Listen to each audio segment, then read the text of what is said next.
Welcome to Hack the Entrepreneur, the show which reveals the fears, habits, and inner battles behind big-name entrepreneurs and those on their way to joining them. Now here is your host, John Naster. Are you running an e-commerce business, being absolutely crushed under the holiday volumes? Loving it, but feel like you're maybe in over your head? Well, not if you were using Whiplash. It's modern fulfillment built to scale. As a Hack the Entrepreneur listener, you can get $100 credit right now by signing up. Go to getwhiplash.com/hack. Hey, welcome back to another episode of Hack the Entrepreneur. I'm so glad you decided to join me again today. I'm your host, John Naster, but you can call me Johnny. In today's episode, we're going deep into the entrepreneurial myth, also known as the E-myth.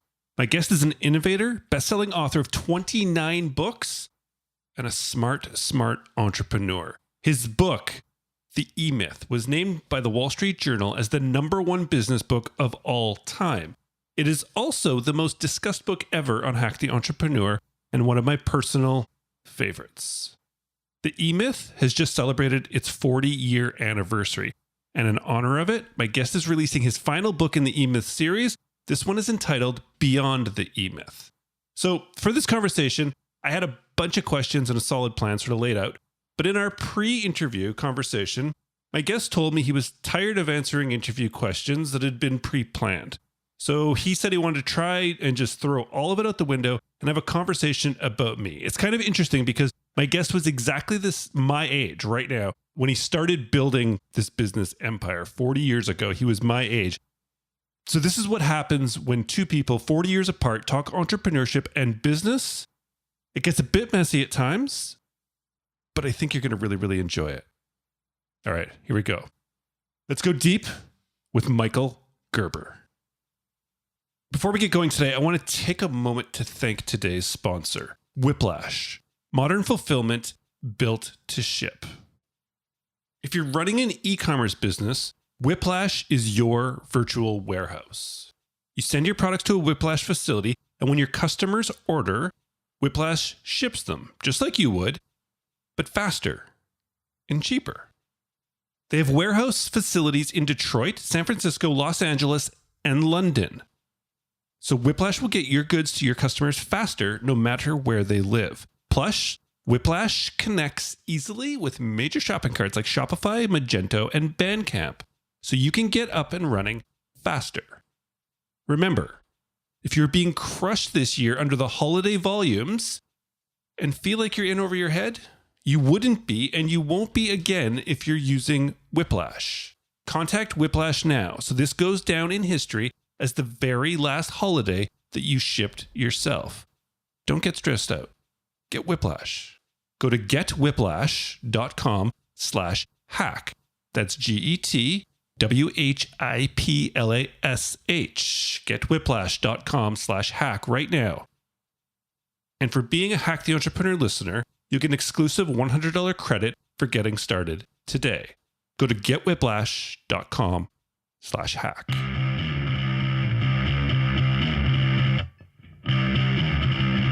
We are back with another episode of Hack the Entrepreneur, and today we have a very, very, very special guest. This man is the book that has been mentioned across 300 episodes from 300 different entrepreneurs from around the world. The one book that has been mentioned more than any other book on this show by myself and those entrepreneurs. This man is the author of that book. He's here to talk today about The E-Myth is the original book and the book series, and now we're going beyond the E-Myth. Michael Gerber, welcome to the show. Well, thank you, John. A delight being here. Let's mix it up. Yeah, this is absolutely my pleasure. So you've been at this game for 40 years. You started with E-Myth. Can we just get this sort of started with what is the E-Myth? The E-Myth is the entrepreneurial myth. And it essentially started when I realized way back then, 40 years ago, that small business owners I was meeting, didn't matter what kind of business it was, weren't really what they professed to be. They weren't really entrepreneurs. They were what I have come to call, and rather abusively, people tell me, technicians suffering from an entrepreneurial seizure, meaning they went into business to become their own boss. It was a lifestyle choice. I want to work for myself. I want to work out of my home. I want to do what I love to do. I don't want to have to report to the boss. I want to become the boss. I want to run my own thing. I want to do my own thing. I want to be my own thing, all that stuff. And what coalesced with that was, interestingly, the me generation. So effectively, there is a sweeping move of many people who made the choice that you obviously did, John, to go on my own, doing it, and to make a living doing that. And you did that because you were married. You did that because you had a kid. You did it. The world is populated by millions upon millions upon millions of people like John who are doing it, busy, pretty much on your own, doing what you know how to do, and making a living at it, and using your wits to get by. What the E-Myth says is you're screwed. So effectively, you're just reaching 40, you told me. Yep. And I'm saying you're screwed. And why are you screwed? Well, because you don't know what the end game is going to be. But you understand, because this is all a question of mortality, meaning that, hey, John, it stops. It's called the end game. I call it your crap out date. Understand? We all have one. We do. Yeah, I'm closer to mine than you are to yours. Perhaps I've survived longer than many. And here I am with you reaching 40, me 80. So I'm twice your age. I'm 40 freaking years older than you. But I know something you don't. And it's not because I'm smarter than you. And that's been proven time and time again. I'm not much smarter than anybody I meet. I just know something they don't know, which is critical. And that is that a business isn't what you believe it to be. It isn't a lifestyle. It isn't a solopreneurship. It isn't any of that crap. It's something significantly and truly significantly different than that. Now, when I say that, though, what it really does is put the heat on just about everybody I speak to. Because our new enterprise called Beyond the E-Myth, the evolution of an enterprise from a company of one to a company of 1,000 challenges the entire mindset of an entire world of people like you who are doing it, busy. I'm essentially saying that ultimately you have to fail. Now, I say you have to fail, understand what I mean by fail, not by my measure, not by your measure, but by the measure, that when you look at the reality of all of the folks out there doing it, most of them don't survive. And when they survive, they really get burned out. So what we hear from folks, solopreneurs, I love what I do. Man, I love what I do. I wouldn't give this up for anything. That's what they're saying to me. And of course, they're at this little stage of I love what I do, that place in time where it's true. They love what they do. They just haven't come to grips with what happens next. And so I'm the voice of what happens next, because I've been through the whole cycle. I've watched hundreds upon hundreds upon hundreds of thousands of people in business, solopreneurs, et cetera, doing it, busy. I've watched them go through that cycle. And burnout is always there at the end. because they suddenly come face to face with, now what? And now what is a clarion call. And they don't know what to do. So they then become infatuated with some other story. And somebody's selling another bill of goods. And they buy that and run off doing that until that runs out. And then, but you understand, we're eating up the only asset we really have, time. Mm-hmm. So my job, call me stupid, my job is to wake everybody up. Now you got to understand, I know, given that I've been doing this for 40 years, I know waking everybody up isn't a really charming job. Because when you wake up people, I can guarantee you a lot of people get pissed off. And they get pissed off because what I'm saying simply doesn't fit their lifestyle model.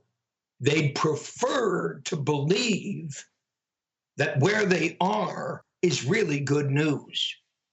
You follow? Yeah. And so it's a tussle. So we're here to have the tussle. So where I am, let's talk about me. I read your E-Myth Revisited the first time when I was probably 21 or 22 years old. And I was like, I got it. I've never started a business, but Michael Gerber just told me, and I figured it out. And I've spent 20 years now. I've started, 10 businesses, 12 businesses, something like that since then. Some have been acquired for small amounts of money. Some have just been put by the wayside. 3 of them still run. How or why, it's right. I'm happy with where I am, or I was happy where I am 3 years ago or 2 years ago. You know what I mean? It was whoa, I make more money than I used to. I have more freedom. I have all that stuff, but I don't have those next steps, right? I know that you talk about the entrepreneur, the manager, and the technician. I know I'm the entrepreneur, but I don't know how to become the manager. And I'm usually not the technician unless we're talking marketing and sales. But I don't have a quote unquote sort of skill in that way that's saleable, except for being entrepreneurial. Let me step in just for a moment, because as we move through this conversation, when you say something and I have a response to what you've just said, I want to bring it in at that moment. Perfect. Let's do it. So you just described the E-Myth point of view, a piece of it. You read the book when you were 21. It really moved you. You've done what you've done for the last 20 years, some of it very successfully, some of it not so successfully. That's the story of our lives. That's the way it is. And here you are. And you're now 40, different than 21. Now, it's not necessarily remarkably different than when you were 21. I mean, you're still a young guy, got a lot of juice, got a lot of energy. You got your mind, you got your skills, you got your desire, et cetera, and so forth. But what you just said was a functional look at a portion of the E-Myth: the entrepreneur, the manager, the technician. In other words, the guy who owns a small business is an entrepreneur, a manager, and a technician. The entrepreneur invents the future. The manager manages the process through which we get there. And the technician does the work and masters the process of doing the work in order to produce the results that company is there to produce.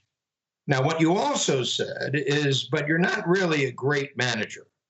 In fact, you really don't like to manage.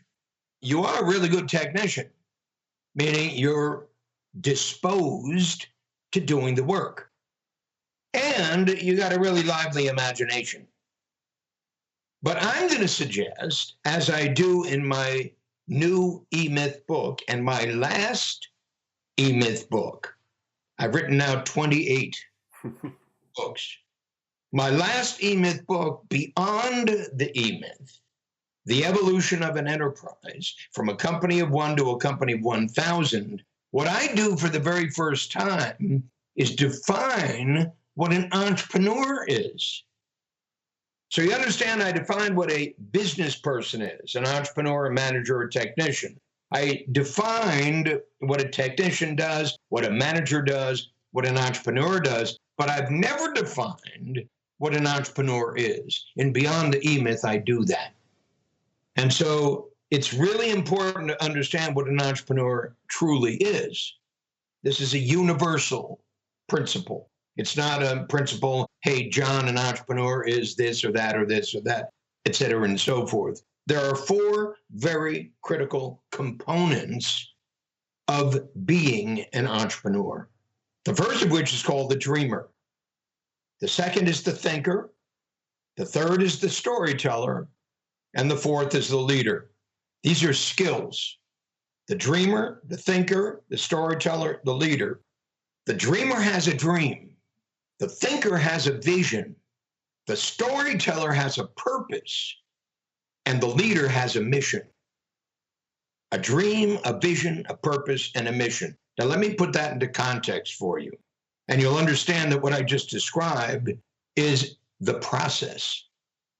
So you understand, we go from the dream to the vision to the purpose to the mission.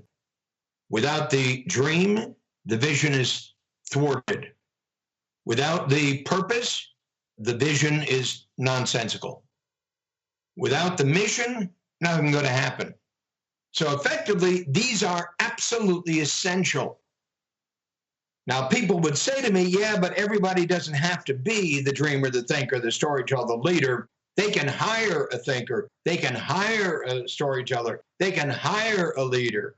And I'm saying, yeah, you might be able to hire them, but if you don't truly understand them, you'll never get anywhere because you couldn't lead it.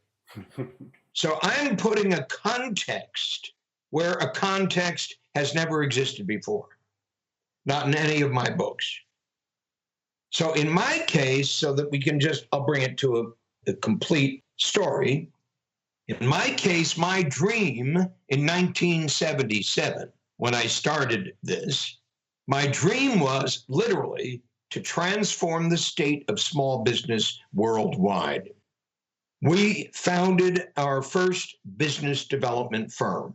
It was called the Michael Thomas Corporation. I was Michael, he was Thomas. We decided to create a firm unlike any other firm on the planet. And in order for that firm to do what it was intended to do, we had to have a dream, a vision, a purpose, and a mission. That's how we saw it. So my dream was to transform the state of small business worldwide. My vision was to invent the McDonald's of small business consulting. Now you're suddenly beginning to see scale. You're suddenly beginning to see size. You're suddenly beginning to see something real taking form, just like Google did, just like Apple did, just like Mrs. Fields Cookies did, just like any true entrepreneurial company does. So what's been missing in your bailiwick has been what I'm just describing here. The third, the storyteller, the purpose, our purpose was that every single independent small business, tiny guys, didn't matter what it sold, didn't matter what it did. Every single one of them could be as successful as a McDonald's franchisee. Unheard of. Literally unheard of. Literally, John, in your company, whatever your company does, a McDonald's franchisee is infinitely more successful than you are. Now you say, yeah, but Michael, I don't want to be a McDonald's franchisee. No, I understand that. That's your life choice. But what I'm also understanding is that, but you absolutely would love to be as successful as a McDonald's franchisee was and is. The most successful small business on the planet, McDonald's. And finally, my mission. So our mission, dream, vision, purpose, Our mission was to invent the business development system, artificial intelligence, that would enable me to recruit, hire, and train novices as consultants. In short, stupid kids who didn't know anything. And I could teach them how to use our system. And the use of our system would literally transform their small business clients. Didn't matter what kind of business they were in. So see all that. That all happened before we opened our doors. All that happened in 3-4 months of conversation between Michael Gerber and Thomas Travisano. What are we here to do? What are we here to do? What are we here to do? What are we here to do? What are we here to do? What are we here to do? Boom, boom, boom, boom, boom, boom, boom. We had to invent what we were here to do. That's what Beyond the E-Myth is all about. It starts out in the new dreaming room. It essentially says that, John, you're going to discover your dream, your vision, your purpose, and your mission, and they're going to become the platform for exponential growth.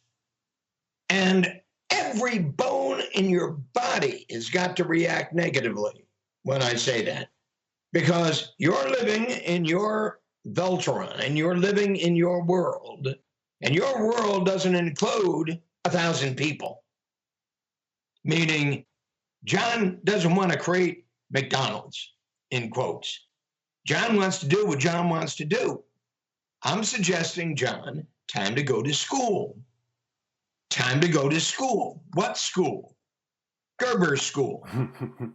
Why Gerber School? Because I've done this with countless guys just like you. You're familiar with Infusionsoft. Yes. Yeah. Infusionsoft went from a handful of guys, came to the dreaming room, and suddenly saw the light. That company went from a handful of guys to today close to 1,000 people with over 35,000 clients, producing over 100 million in revenue, on their way to $1 billion. And it's no harder to do today than it was when it was tiny. Right. Because of the way they thought about it. So the dream, the vision, the purpose, the mission, does that have to be within me, the entrepreneur? Sure. But does it have to also be in every single business I create? Sure. Does every business I want to create have to have the scalability to become the McDonald's of its market? I'm saying, or is what's it the not point worth of my time? Yeah. Well, what's the point of creating it unless it can grow? Right. What's the point of creating it if it can't grow? You see, the problem with most people who create, in quotes, a small business is that's all they want to do is create a small business. Well, And then you say, and then somebody buys it. So what happens to that, in quotes, business when somebody buys it? Who buys it? For how much? To do what? To grow it. Otherwise, what are they buying, John? yeah. They're buying a job. Which is probably why you're selling your small business, because you're trying to sell your job, because you're tired of it. Of course. Now, understand what I'm trying to say. What I'm trying to say is I want to take you from where you are to the end result. And that end result is the outcome of everything you do today. Now, you could say, well, the outcome of everything I do today is doing more of what I do every day, doing it until I don't. I'm saying if that's the case, then in fact, nothing's going to be any different in 20 years than it is right now. Right. What I'm saying is I struggle with finding, I don't know if it's the dream or the vision, but somewhere in there, having that big, huge vision of something that seems so small when you're starting. It's a piece of software, right? I mean, that could help millions of people, but it seems so audacious of me to think and to purport or push this like vision of changing the world with it onto this tiny piece of code. I got it. So then you're creating the wrong code, or you're not seeing the potential of it. So let's take that code, whatever that in quotes code is. What's the outcome of that code? What is that code going to do in the world? Why does anybody buy it? Right. You want to know?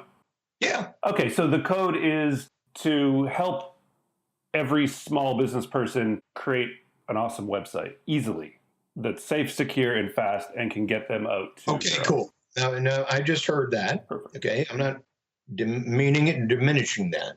So you're going to competition with everyone who's purporting to be able to do the very same thing. Yeah. Squarespace. Right. Yeah, you're going to do what everybody who goes into the website creation business better than anybody else. Yes. That's your objective. And what's the outcome of that for the customer?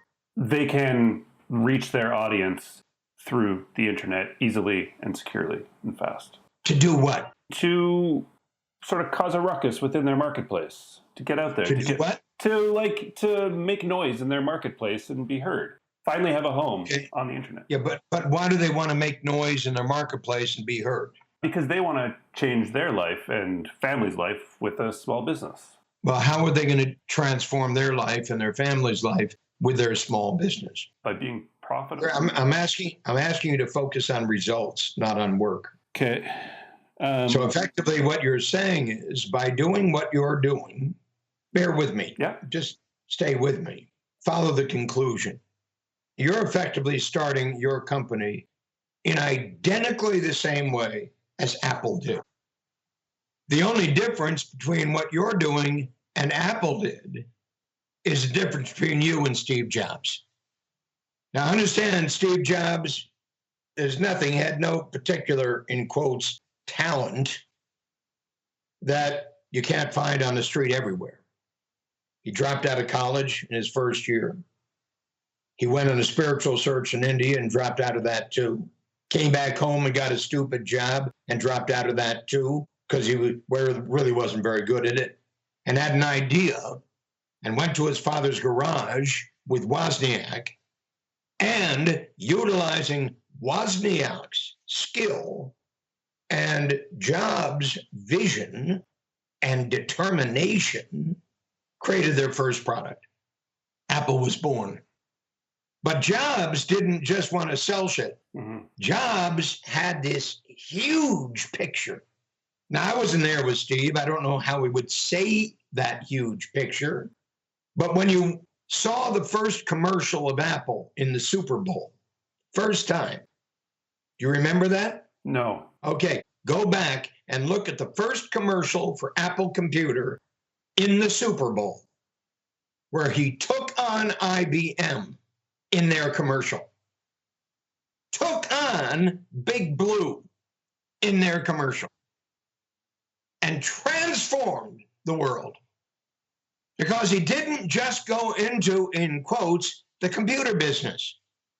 He saw the possibility of transforming the way ordinary people live their lives by giving them a tool that could access stuff they've never accessed before in a way they've never accessed it. That's how entrepreneurs think. Mm-hmm. So I'm trying to stimulate in John, not that I know how to write code. What I do know how to do is to break the code, which prevents John from taking on the world. And I'm saying it's as easy to take on the world as to build something small. That's what I'm saying. It's as easy, John, to take on the world as it is to build something small. But something has to happen inside of John. Now, I have enough confidence to know, given that I've done this again and again and again and again. Are you familiar with 1-800-GOT-JUNK? Yes. Yeah. Brian Scudamore. Brian. Yeah. He was on the show a while ago. Yeah, Brian Scudamore. And I've done this again and again and again and again and again. And he was driving a truck. He was. Picking up junk. And somebody said, have you read this book? And he read the book and he created an enterprise. I think it's that freaking simple. So all that's missing in this picture, John, all that's missing in this picture is the realization that you're living in an environment which in fact can explode once you do. My bet is the minute you see it, you will be it. But until you see it, your life will be primarily yes, but, yes, but, yes, but, yes, but. And you will live in a small world of code, not great outcomes. So the question becomes then, what is the great outcome that John intends to produce with his code? You follow me? With his code. Yeah. Are you familiar with the television show Scorpion? Yes. Yeah. So I met the guy, Scorpion himself, and he has Scorpion Computers in Los Angeles. Very odd guy. Brilliant guy. And he had this great idea to assemble geniuses, literally geniuses, 167 IQ, 192 IQ, 148 IQ, etc. Assemble geniuses to solve all the problems on the planet. That's what Scorpion, the company, does. It solves everybody's problem. Wow. Right? He pays them, they get paid weekly. The client pays weekly, and if they don't want to do it anymore, they just quit. So they charge them a weekly fee to solve every problem on the planet. That's their thing. What he learned in this process, and he's got a lot of these geniuses all around him. What he learned in this process, you can't manage geniuses. I mean, they're impossible to manage. So what he discovered is how to manage them. And what he discovered in solving this problem, because that's what he, of course, does, you have to have high EQ people to manage high IQ people. So he created a method, a system, software to measure the EQ and the IQ of applicants. And he has this ingenious system. Now think about this. He's solving problems for the US government. He's solving problems for the UK. He's solving literally every imaginable kind of problem on the face of this earth through the system that is effectively invented. Now, he's brilliant. He's a genius. But you understand what's brilliant and what's genius. You can measure it by IQ, but it isn't just IQ. It's the mindset through which he approaches everything. I just want to say to you and everybody who's listening to us, it's the mindset. I want to help you transform your mindset.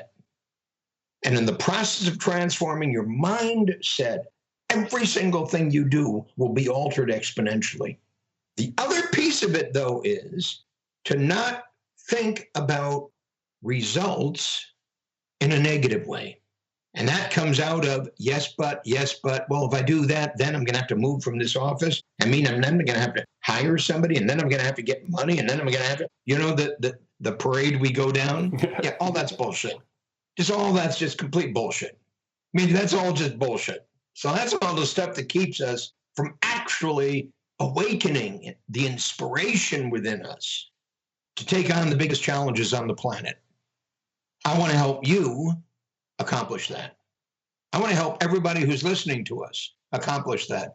My suggestion is, given my experience, because I know this works, because I've done this for 40 years, in one form or another form, beyond the E-myth is making it simple and stupid. So it's a process. And the process is the dream, the vision, the purpose, the mission. And here's when we turn it into action: the job, the practice, the business, the enterprise. Right now, you got a job. It will be converted into a practice, which will be converted into a business, which will be converted into an enterprise. And I want to teach you the very simple steps by which you do that. And then I want to help you move through those steps and do that. And then John is realizing John's potential. Because John, I see a guitar back there on the wall.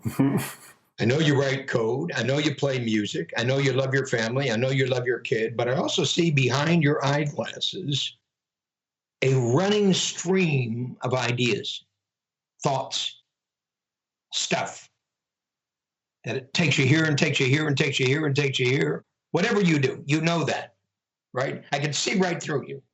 But you understand we're both the same. Yeah. But that's the juicy part of all this. Rather than encumbering John in a static picture, John, you follow me? I want to engage you in a dynamic picture. It, just like Steve Jobs did. How many things did Steve Jobs invent after he started his company? Quite a few. Yeah, quite a few. Did none of them. Right. He did none of them. He inspired them. He had a free-flowing environment under his firm hand, just like Walt Disney did. It's no accident Walt Disney acquired, what's the name of that company? Who's the guy, Lasseter? Oh, yeah. I know what you mean. Yeah, it's a product of Apple, a product of Apple, a product of Apple, a product of Jobs' imagination. Right. But every single one of them an enterprise. Right. So I just want to help you. This is all I'm saying to you and the folks who are listening to us. I just want to help you to let go, let God, allow it to move, and then shape it. And there's a process you can apply, and it's a system. It's an intelligent system, and that's what Beyond the E-Myth is. And that's why I want you to join us in San Diego in the new Dreaming Room, where I'll lead 100 people only. 100 people only who say to me, Gerber, you're onto something. I want to kick ass and take names. I just don't know exactly how to do it, but it sounds like you're onto something I really want to be onto. So I'm inviting people to come join me in San Diego on December 9th, 10th, and 11th. I'm also inviting you to go to beyondemyth.com, www.beyondemyth.com. And every single one of you will get a preview of my new book. It's being published in December, side by side with the launch of the new Dreaming Room, side by side with the launch of the new program. So I'm going to walk anybody and everybody, not me personally. It will walk you through this process from a dream to a vision to a purpose to a mission to a job to a practice to a business to an enterprise. Voila, growth. To do what? Then to sell it. Why to sell it? Because that's why you build it in the first place. Who's going to buy it? Somebody who wants it to scale. What does scale mean? McDonald's, 37,000 stores. Oh my goodness, but I don't want to manage 37,000 stores. Ray Kroc never managed 37,000 stores. He built a system that did. Ray Kroc was 52 when he started McDonald's. What's your problem? And it's so cool. So I'm sorry That's awesome. Took up all the time. No. I love it. So beyondemyth.com is the website. The new book, Beyond E-Myth, comes out in December. It's the evolution of an enterprise from a company of 1 to a company of 1,000. And the new Dreaming Room also comes out in December. You got it. I'll have links to everything in the show notes so everybody can find it really, really easily, as well as I will link to several of Michael's previous books to kind of, if you haven't dove into them yet, now through November is a great time to kind of warm up to December and the launch of the new Dreaming Room and the new book. Yes. Michael, thank you so much. John, a delight. And anybody who wants to argue with me, and of course there are many who just love to argue with me. Anybody who wants to argue with me, you can go to Gerber at michaelegerber.com. Gerber at michaelegerber.com. And John, you want to find out more of the specifics, just email me personally. Connect with Dave, the gentleman who put us together. Yep. Ask Dave anything you want to ask. I would love to see you in San Diego in December on the 9th, 10th, and 11th. You could add immense energy and passion to the process, and to boot, receive more than you can even possibly imagine. I love it. I love it. Thank you so much, Michael, for not only this, Thank you, John. but for everything you've done. My delight. Take care. Bye-bye. You too. Michael, that was a lot of fun. It's interesting having read someone's work for the past 20 years, having it change your philosophy on business and life in many ways, and then getting to sit down and talk to him without any sort of roadmap or questions available to me, or even knowing that this is what we were doing. Plus, as he said several times, how at 80 whatever years old, he just doesn't care anymore.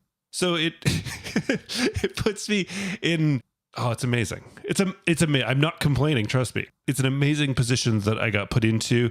I really truly hope that you got as much out of that as I did. I'm starting to really dig these going deep episodes. And this one was really unique, but really, really, really valuable and fun.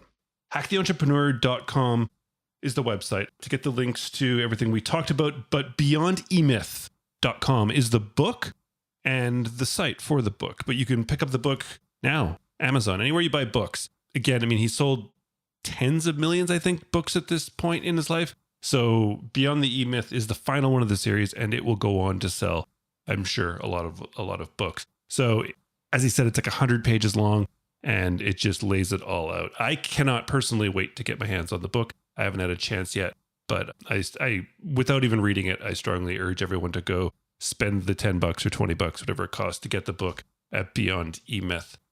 That was a lot of fun. Again, let me know. Email me, john@hacktheentrepreneur.com, or stop by, get on the email list and hit reply, whatever you want. Go to Twitter, hit me up, and I don't know. Let's hear. I'm trying to really kind of push these going deep episodes to see where we can kind of take them together. So yeah, I'd love to hear your feedback, thoughts. Let's do it. All right, it's been fun. Thank you so much for stopping by. I really, truly, 100% appreciate it. And please, until next time, keep hacking the entrepreneur.